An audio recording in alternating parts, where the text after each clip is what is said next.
आपके सामने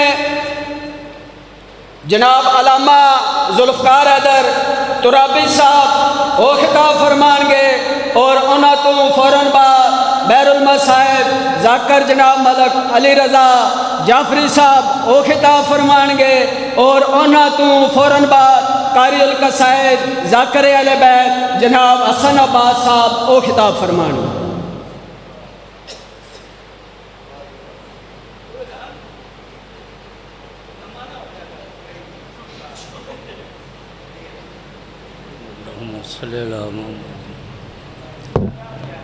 गौरी साहब आप ज़रा सामने आ जाए। सलवात भेजिए मोहम्मद वाले मोहम्मद।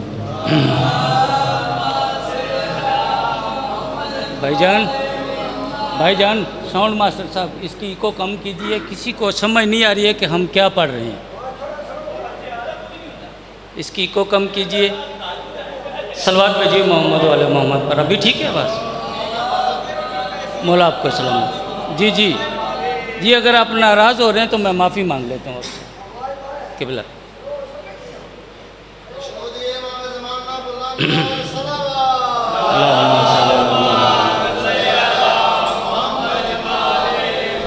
इससे कबल कि मैं तलावत कुरान मजीद का आगाज़ करूँ,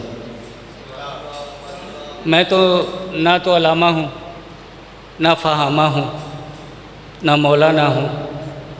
मैं तो मातमदारा ने हुसैन की जूतियों का एक छोटा सा गदा। ये तो हैदरी आप जीते रहे। ये तो मेरे भाई का बड़ापन है, आला ज़र्फ़ी है कि उन्होंने मुझे इज़्ज़त अता की है और शहज़ादी का तस्ख़ है मुझ फ़कीर पर। गदागरी मकसूद है, यहाँ खड़े होकर गदागरी करना मकसूद है, आपका बैठकर गदागरी करना मकसूद है। क्योंकि ये दरवाज़ा ऐसा है कि यहाँ कायनात में इस दरवाज़े पर आने के बाद कोई बंदा ये कह ही नहीं सकता कि मैं भी आलम हूँ, मैं भी मौलाना हूँ, मैं भी ख़तीब हूँ, मैं भी हुज्जतुल इस्लाम हूँ, मैं भी मुज्तहिद हूँ। क्योंकि ये जितने भी अलकाबात हैं ये मोहम्मद वाले मोहम्मद के हैं, किसी बशर के नहीं हैं। ये हमारे नहीं हैं। हमारी क्या जरूरत है? हम हुज्जतुल इस्लाम, मुज्तहिदीन, ख़तीब अव्वल, ख़तीब आज़म, इतने बड़े अलकाबात के मंसूब होने के बाद फिर 40 टोकरे रोटियां खाने के बाद, 10 डोंगे सालन खाने के बाद, 1 घंटा बैतुल खला में गुजारने के बाद फिर भी हुज्जतुल इस्लाम रह जाते।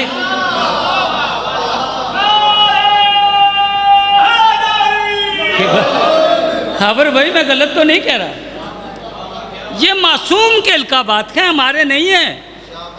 मेरे भाई ना फ़ख्र किया कीजिए कि इतने बड़े नाम लिखवा कर मुहक्किक़ के दौरान फ़लाँ फ़लाँ। कौन है मुहक्किक़ के दौरान? अल्लाह की कायनात में मुहक्किक़ के दौरान एक ही है, साहिबुल अस्र व ज़मा। सलवात भेजिए मेरे मौला की इमदाद पर। कौन सा मुहक्किक़ के दौरान?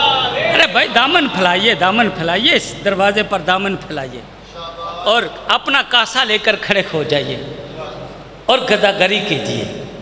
और इस दरवाज़े के गदागर जो हैं वो सलमान बनते हैं, इस दरवाज़े के गदागर जो हैं वो कंबर बनते हैं, इस दरवाज़े के गदागर जो हैं वो अबू ज़र बनते हैं। और इस गली के बादशाह अली की गली के जो बादशाह अली की गली के जो कुत्ते हैं वो शहबाज कलंदर बनते हैं। तो इस दरवाजे के मांगने वालों का क्या कहना है जनाब? हमें तो मांगना ही नहीं आता। सलवात भेजिए मोहम्मद वाले मोहम्मद। किबला अगर मैं 2 मिनट आगे हो गया तो माफ़ी चाहता हूँ, 2 मिनट आगे बढ़ गया तो। इसी दरवाजे के एक गदागर है जनाब कंबर, बादशाह अली की वलायत का एक छोटा सा राज समात फरमाइए और मुझ फ़कीर को इजाज़त दे दीजिए। मस्जिद नबवी है खबर भाई, चाचा जी मस्जिद नबवी है। मस्जिद नबवी में मिंबर नबवी है। मिंबर नबवी पर नबी नफ्से नफीस मौजूद है, यानी मिंबर रसूल पर रसूल ब नफ्से नफीस मौजूद हैं, बैठे हुए तशरीफ़ फरमा है। रात का वक्त है, तबलीग इस्लाम हो रही है। 1,24,000 सहाबा का मजमा है, मस्जिद खचाखच भरी हुई है और रसूल तबलीग फरमा रहे हैं। एक छोटा सा दिया है जो रसूल के पहलू में जल रहा है। अबे जब मोहम्मद और अली जैसी हस्तियाँ मौजूद हों वहाँ दिया जलाने की तो ज़रूरत ही नहीं पड़ती। हैदरी इब्रार आप जी हैं, मालिक आपके वालिद के दर्जात बुलंद करें, आप भाइयों को इत्तफाक नसीब हो। बानियान मजलिस की मालिक फर्श अज़ा जो बिछाइए से कबूल व मंजूर फरमाए। मालिक उनकी तमाम नेक शरीक हाजात को कबूल व मंजूर फरमाए। मेरे भाई हैं, मालिक उनके इज़्ज़त और वक्त और रिज़्क़ में इजाफ़ा फरमाए। आप अहबाब जो तशरीफ़ फरमा है आपकी तमाम की नेक शरीक हाजात को कबूल व मंजूर फरमाए। हम सबको मज़लूम करबला की ज़री पर सजदा करने की तौफ़ीक़ अता फरमाए। एक छोटा सा दिया जल रहा है, चिराग जिसे कहते हैं, जिसमें तेल डलता है। तो यकायक वो चिराग गुल हो गया, यानी चाचा जी वो चिराग बुझ गया। पैगंबर अकरम ने एक दफ़ा दाएं देखा, फिर बाएं देखा, इधर भी सुहाबी इधर भी सुहाबी। रसूल ने एक को बुलाया, फलां बिन फलां तुम आओ। जी लब्बैक या रसूल अल्लाह। जाओ और चिराग को जलाओ। अली की वलायत का छोटा सा राज है, जाओ और चिराग को जलाओ। वो शख्स जाता है, बड़ा जलील कदर सुहाबी है, बड़ी करामात है उनकी। अच्छा जाता है, जाकर देखता है, या रसूल अल्लाह ये चिराग कैसे जलेगा? मौला फरमाते हैं क्यों? मैंने कहा जलाओ। मौला यही तो पूछ रहा हूँ, कैसे जलेगा? मौला फरमाते क्यों नहीं जलेगा? मौला इसमें तो तेल ही नहीं है। तवज्जो हाथ चाहता हूँ, मौला इसमें तो तेल ही नहीं है भाईजान। फिर मौला ने कहा अच्छा तुम वापस लौटाओ। दूसरे को बुलाया, उसकी भी बड़ी करामात थी, तुम आओ। उसने भी यही जवाब दिया। तीसरे को बुलाया, उसने भी यही जवाब दिया। चौथे को बुलाया, उसने भी यही जवाब दिया। पांचवें को बुलाया, उसने भी यही जवाब दिया। फिर पैगंबर ने किसी आम सहाबी को नहीं देखा, अली के पहलू में बैठा हुआ अली का एक गुलाम था जिसका नाम कंबर था। कहा आए ना कंबर, ए कंबर मुझ मोहम्मद के करीब आओ।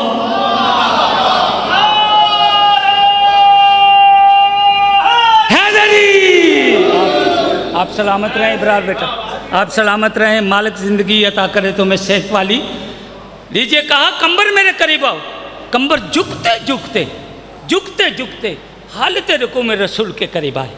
रसूल के करीब आए, कदमों पे हाथ रखे, लब्बैक या रसूल अल्लाह। कंबर की जान हाजिर, दारैन कुर्बान हो कंबर के। मौला कैसे याद फरमाया? फरमाया कंबर जाओ और चिराग जलाओ, चिराग जलाओ। अब हक तो बनता था ना हुक्म रसालत मानते हुए। कंबर वहाँ से उठता, चिराग की तरफ बढ़ता, चिराग को देखता, फिर कंबर भी यही जवाब देता कि मौला कैसे जलाऊं, इसमें तो तेल ही नहीं है। हक तो यही बनता था ना अजीज़ा ने मोहतरम, हक यही बनता था ना कंबर का। मगर जनाबे कंबर ना उठे, ना उस चिराग की तरफ बढ़ाए, रसूल के कदमों में बैठे हैं।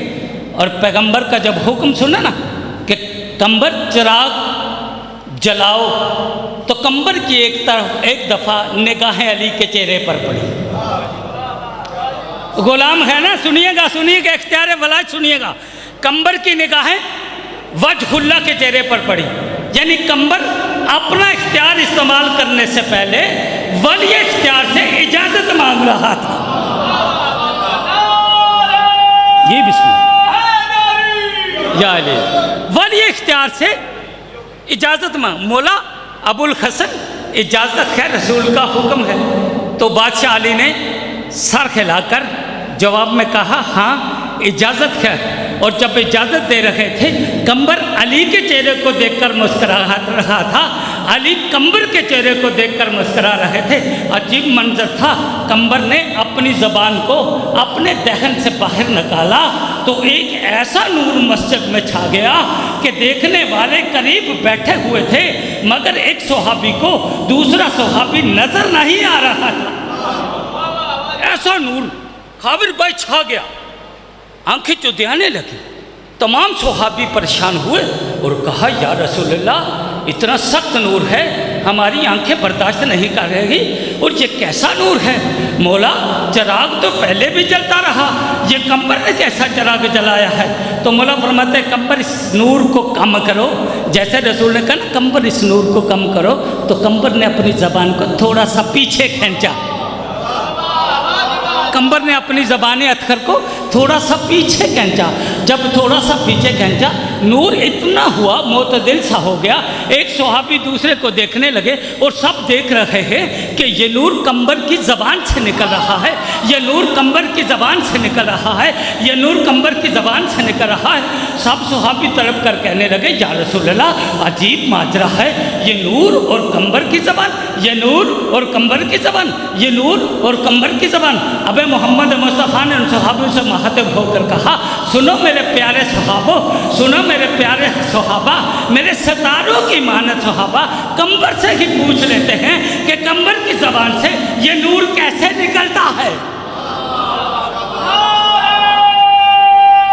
हैदरी पूछा यार कंबर, मेरे सहाबी पूछ रहे हैं कि तेरी ज़बान से ये नूर जारी होने का राज क्या है। सुनिए, अबे कंबर झुकते झुकते रसूल के कदमों पर गिरे और हाथ जोड़कर कहा, बतूल का बाबा, आपका ही फरमान अक्सर है, अकदस है कि जो चीज़ हम आले मोहम्मद के कदमों से मस्क हो जाए, अल्लाह उसे नूर बना देता है, चाहे वो मट्टी ही क्यों ना हो। हैदरी आप सलामत रहे। आपका फरमान अक़दस है, आपकी हदीस पाक है, आपका कलाम पाक है। ये लफ्ज़ आपकी ज़बान को मस्क करके जारी हुए कि जो चीज़ खामाल मोहम्मद से मस्क हो जाए, कदमों से लग जाए, अल्लाह उसे नूर बना देता है, चाहे वो मट्टी ही क्यों ना हो। इसी बात में कंबर ने राज अया कर दिया था, मगर लोग नहीं समझे। कहा मौला नहीं समझे, ये राज क्या है। तो फिर पूछा, कंबर थोड़ा सा अया कर दो इस राज को, ये नहीं समझ रहे हैं मेरे प्यारे सुहाबी, तेरे कलाम को नहीं समझे, तेरे राज को नहीं समझे।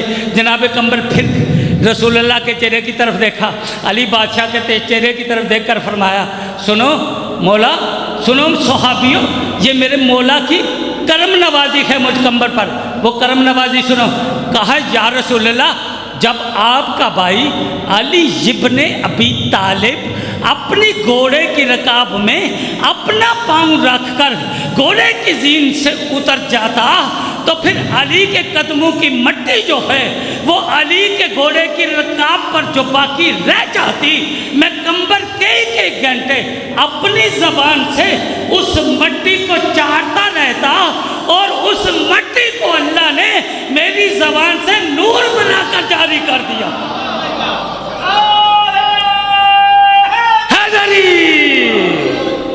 बस यही राज था, यही राज था। अली के कदमों की लगी हुई मट्टी कंबर की ज़बान पर जो थी, अल्लाह ने उस मट्टी को नूर बनाकर जारी कर दिया। अबे फिर क्या, जब वो कंबर कलाम करता होगा तो क्या मंजर होगा, क्या करामतें होंगी, क्या अज़मतें होंगी। जिसकी ज़बान से लगी हुई अली के कदमों की मट्टी नूर बने। लीजिए बस, उस अली बादशाह की इज़्ज़त भी बड़ी थी, उस अली बादशाह के लिए मुसीबतें भी बड़ी थी। एक जुमला कहने लगा हूँ, मकतलब अभी मखनफ वाला लिखता है, बहारुल अनवार में भी मौजूद है। मैंने एक ही जुमला मसाइब का पढ़ना है। ये मजलिस तस्कीन कल्बे हुसैन से मंसूब है। इस बीबी का सिन बहुत छोटा है और मसाइब बहुत बड़े हैं। मोहम्मद की बेटी 17 साल की थी, मुसीबत बहुत बड़ी थी। हुसैन की बेटी 4 साल की है, मुसीबत बहुत बड़ी है। नाम इसका सकीना है। एक शख्स मेरे और आपके 5वें मौला की बारगाह में आता है, मौला के कदमों पे हाथ रखता है, हाथ रख के अर्ज़ करता है, मौला एक बात पूछना चाहता हूँ। रवायत थोड़ी सी सख्त है, मुझे माफ़ कर दीजिएगा, माफ़ी मांग कर ये रवायत पढ़ने लगा हूँ। कहा मौला मुझे इतना बताइए, एक सवाल पूछना चाहता हूँ कि मौला ये जो आपकी सबसे छोटी फूफी जनाब सकीना थी, मेरी तरफ देखिए, सबसे छोटी फूफी जो जनाब सकीना थी, जो शाम के ज़िंदान में दुनिया से चली गई, मौला ये पूछना चाहता हूँ कि वो बंदे रसन रही? फरमाया हाँ। कहा तो मौला क्या यजीद ने रस्सियाँ नहीं खोलने दी, या कि आपने खुद ही नहीं खोली, आपके बाबा सजाद ने? तो मौला फरमाते हैं कि ना मुझे रुला ना खुद रो। उसने कहा नहीं मौला मैंने तो सवाल किया है, बस सवाल पूछना चाहता हूँ, आप जवाब दे दीजिए, क्या यजीद ने रस्सियाँ नहीं खोलने दी कि आपके मौला आपके बाबा सज्जाद ने खुद नहीं खोली? तो मौला इमाम बाकर के चेहरे पर जलाल आ गया और यजीद का नाम सुनते कहा यजीद की क्या जरूरत कि वो रस्सियाँ न खोलने देता। सुनो बंदा है खुदा, ये मशीयत इलाही का एक बहुत बड़ा राज है जिसे या मैं बाकर जानता हूँ, या मेरा बाबा सज्जाद जानता है, या मेरी फूफी सकीना जानती है, या फिर वो अल्लाह जानता है जिसकी मशीयत का राज है। कदमों पे हाथ रख कर कहता है मुझे वो राज तो बताइए। वो राज क्या था कि वो क़यामत तक पाबंदे रसन है बीबी। तो अज़ादार जनाब बाकर रो कर कहते हैं सुनो बंदा खुदा, अगर बीबी जनाब सकीना की रस्सियाँ खोलना जनाब सज्जाद खोल देते तो फिर सुनो क्या होता। कहता है क्या होता? फिर रोकर इमाम कहते हैं फिर सकीना ऐसे तकसीम हो जाती जैसे करबला में कासम तकसीम हो गया था। अल्लाह।